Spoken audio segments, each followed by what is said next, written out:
Cloudiness. A quotidian scene. The curtain goes up on the beginning of Sunday. It is as if it were ordinary weather. Gertrude Stein. I have long been fascinated by citational use of theatre's conventions without enacting them. I hold open my book with a slab of clay to copy a passage about the history of scaffolding. Experimental translations make their scaffolding visible. To intentionally upset the truism of translational invisibility, the scaffold visualizes a material process. This making visible does not aim for a transparency of meaning. Experimental translations side with a certain cloudiness. Lisa Robertson, poetry's soft architect, says, "The weather is a stretchy, elaborate, delicate trapeze, an abstract and intact conveyance."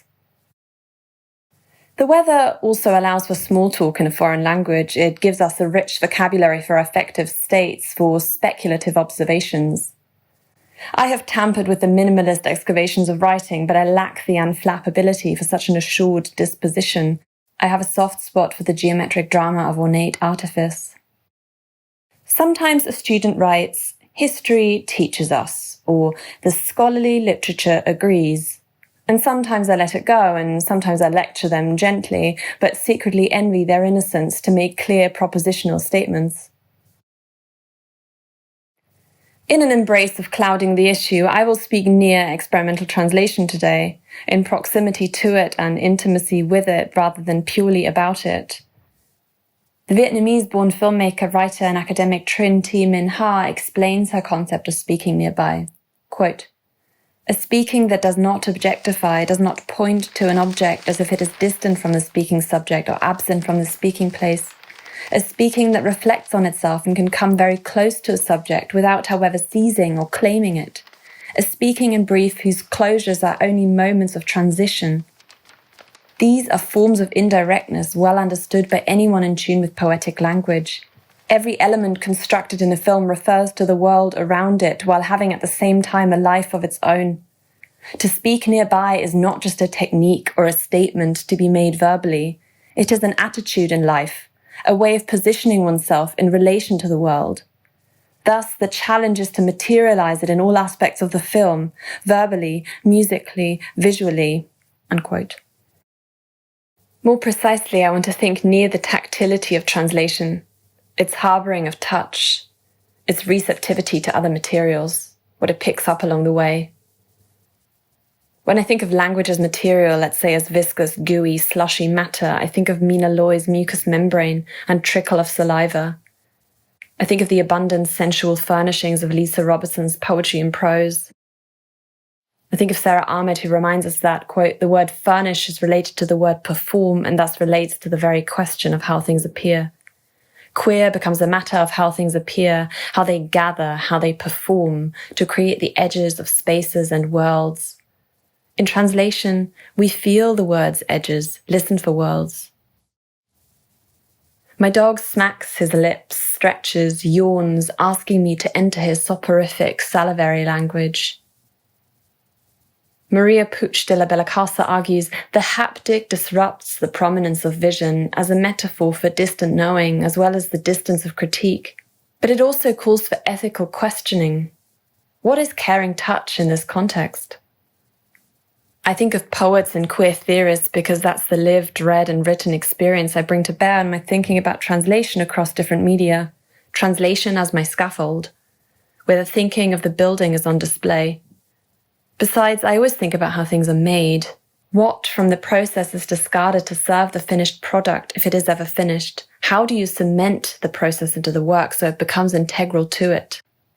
When I was a child, I had a ruler that allowed me to trace all kinds of shapes: hexagons, ellipses, triangles, and circles in different sizes. A plastic drawing aid, a geometric template for a collection of lines. I don't recall if this drawing aid was ever used in school or was just for playing, but it taught me about the ease of the decal, the power of the proxy. Is translation always the retracing of shapes already carved, of thoughts already voiced, now tasked with a different sort of materialization on a variable scale of proximity? When I don't know how to continue, I do one of two things. One, I open a dictionary and look up the etymology of a word, its changing uses over time, its possible synonyms. This keeps me busy for a while. Two, I surround myself with books, with language as an ambient field floating in front of my eyes. For Annie Alber's, quote, material, that is to say unformed or unshaped matter, seems well fitted to become the training ground for invention and free speculation. The crafts, understood as conventions of treating material, introduce traditions of operation which embody set laws. This may be helpful in one direction as a frame for work, but these rules may also evoke a challenge. They are revocable, for they are set by man. They may provoke us to test ourselves against them. Responding to Albers, Lisa Robertson writes in a 26th thesis on craft, quote, materiality provides both freedom and limitation. Material provides the limits by which the imagination might exercise its inventions. The abandonment of convention, however ardently desired, can never be entire because convention is itself a constellation of traces of historical relationships with matter. And yet, because we crave freedom, the differentiation must be made. Material will teach us where the new threshold between convention and freedom shall appear. Everything I've written or made over the last year somehow leads me back to Alber's chapter on tactile sensibility. I keep quoting it, gives me guidance. Quote, concrete substances and also colours per se, words, tones, volume, space, motion, these constitute raw material. And here we still have to add that to which our sense of touch responds. The surface quality of matter and its consistency in structure. The very fact that terms for these tactile experiences are missing is significant. She asks us to pay attention to the surface appearance of material, such as grain, roughness or smoothness, dullness or gloss, and the inner structure of material or an object, pliability, sponginess, brittleness, porousness. The wire bends easily, so we can shape it into any type of tree we want. The sort changed by constant wind, the weeping willow, the tree with branches that go up in all directions, the one we want. Bruno Munari. But materiality is not just gentle, obedient, mannerly. Material can be toxic. It can pinch, itch, it can ooze, it can go haywire. To move and hold material is a translational act. It's a playful gesture. The late artist Ellie Thomas called for an integration of the senses through which the work is continually restructured, continually within process, which allows us to play with the life of the work. As a translator, you play with the life of the work. And like all play, all experiment, you're caked in uncertainty. Oliana Wolf, the translingual poet and essayist I've most frequently translated, compares poetry to a game of hide and seek with its hot and cold fumbling in language. Maybe translation is a matching game, a bit like rummy, where a meld can either be a set, also known as a book, or a run. So it's less about accuracy and more about the conceptual similarity. A translation, after all, exists always in relation to another text. A non-translation is also always in a relationship with another text, but can more easily be in denial. It can hide its process of dialogue. It can pretend to believe in the fantasy of matchless authorship. Perhaps it's for that reason of undeniability, of blatant relationality, that translations aren't pretentious. They are, like the little magazines in which they usually first appear, a modest genre, a minor literature, as Deleuze and Guattari called it. Oliana Wolf talks about Teresa Hak-Yong Cha deliberately constructing a minority language with which the author interrogates cultural and aesthetic belonging and the political implications of listening. A translator, as a good reader, listener, writer, can highlight or dispel passages that have to do with power, with difference, with intimacy, aligning themselves with the work or bringing it into a different political and material context. Playing with language can also mean resistance.